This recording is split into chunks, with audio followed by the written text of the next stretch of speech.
Hello दोस्तों, आप देख रहे हैं द ऑटोमैन और आज हम बात करेंगे लो ऑयल प्रेशर स्विच और ऑयल प्रेशर सेंसर के बारे में। तो ये BS4 गाड़ी का ISB 5.9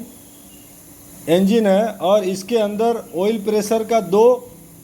स्विच लगा है। एक को हम सेंसर बोलते हैं, एक को लो प्रेशर का स्विच बोलते हैं। ये जो मेन गैलरी के अंदर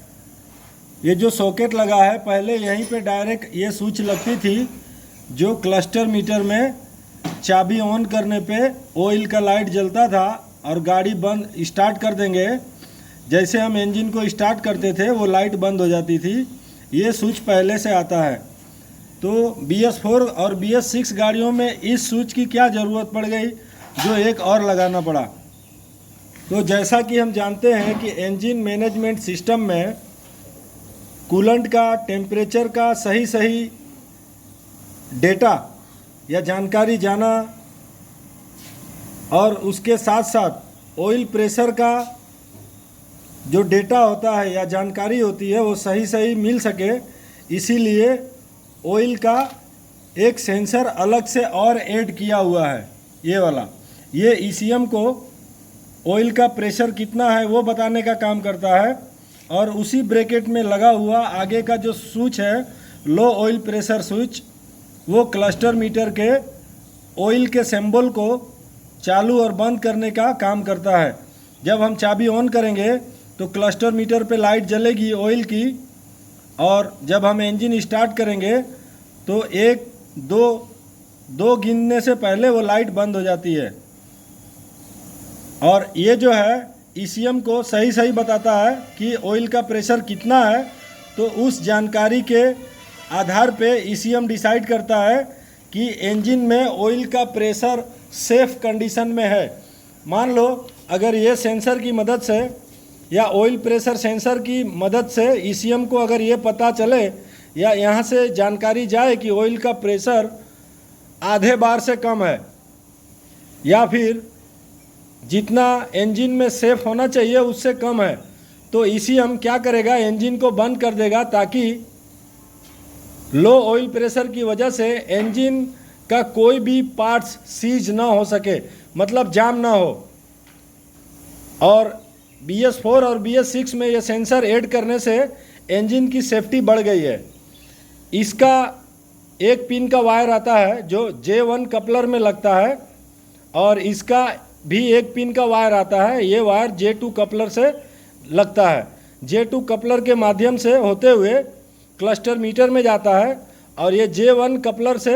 या J1 इंजन की वायरिंग से इसकी जानकारी ECM में जाती है और ECM इसकी जानकारी से इंजन की सेफ्टी का ध्यान रखता है।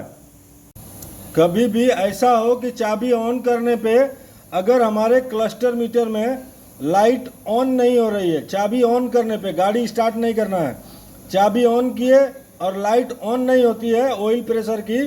तो हमें इसका वायर चेक करना है। अगर वायर सही है फिर भी चाबी ऑन करने पे लाइट चालू नहीं होती है तो हमें यह स्विच को बदली करना है। स्विच बदली करने के बाद वायर सही करने के बाद जब हम चाबी ऑन करेंगे तो लाइट जलेगी, लेकिन जब हम गाड़ी स्टार्ट करेंगे तो जैसे हमारा इंजन स्टार्ट होगा 1 2 इतना काउंट करने के बाद हमारा लाइट बंद हो ही जाना चाहिए। मतलब 1 2 बोलेंगे तो ऑयल का प्रेशर आ जाना चाहिए और इस स्विच के अंदर स्प्रिंग जो लगा है वो दब के इसके कनेक्शन को अंदर से कट ऑफ कर देगा, जिससे इंजन स्टार्ट होने के बाद 2 सेकंड के अंदर हमारी लाइट लाइट हमारी बंद हो जाएगी। तो अगर चाबी ऑन करने पे लाइट नहीं चलती है तो वायर को चेक करना है। अगर वायर सही है फिर भी चाबी ऑन करने पे लाइट नहीं चलती है तो स्विच को बदली करना है और हमारी लाइट चाबी ऑन करने पे चालू हो जाएगी। लेकिन गाड़ी को जब हम स्टार्ट करेंगे तो वो लाइट 1 2 बोलने तक बंद हो जानी चाहिए। अगर बंद नहीं होती है तो हमारे ऑयल चेम्बर के अंदर ऑयल का लेवल बहुत ज़्यादा कम है, आधे से भी कम है। अगर हम इंजन का चाबी ऑन करेंगे और क्लस्टर मीटर पे ऑयल का लाइट आ गया और जब स्टार्ट करेंगे गाड़ी 1 2 3 4 5 6 मतलब 5 से 6 सेकंड के बाद लाइट बंद होती है तो ऑयल का लेवल बहुत कम है, आधे से भी कम है। तो हमें ऑयल का लेवल चेक करके ऑयल को डालना है जिससे हमारे इंजन की सेफ्टी बनी रहे। इस वीडियो में हमने देखा क्लस्टर मीटर के ऑयल के सिंबल की लाइट को चालू बंद करने के लिए ये स्विच है, और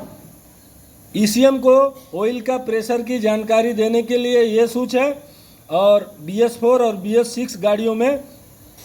ये दोनों ही स्विच ज़रूरी है, क्लस्टर मीटर चलाने के लिए भी और ईसीएम को सही सही डेटा भेजने के लिए भी। और इंजन स्टार्ट होने के बाद अगर कभी हम स्कैनर लगाएं और स्कैनर किसी भी कारण से लगाते हैं और ऑयल प्रेशर स्विच का फॉल्ट कोड आता है और पैरामीटर में डेटा मॉनिटरिंग में जाने के बाद ऑयल प्रेशर नहीं बताता है, तो हमें इस कपलर के वायरिंग को चेक करना है, वायर सही है कि नहीं, इसका पिन सही है कि नहीं, और स्विच अगर वो सब सही है तो स्विच को बदल के देखना है, फॉल्ट कोड चला जाएगा और हमारा ऑयल का प्रेशर इंजन स्टार्ट करने के बाद सही सही बताने लगेगा।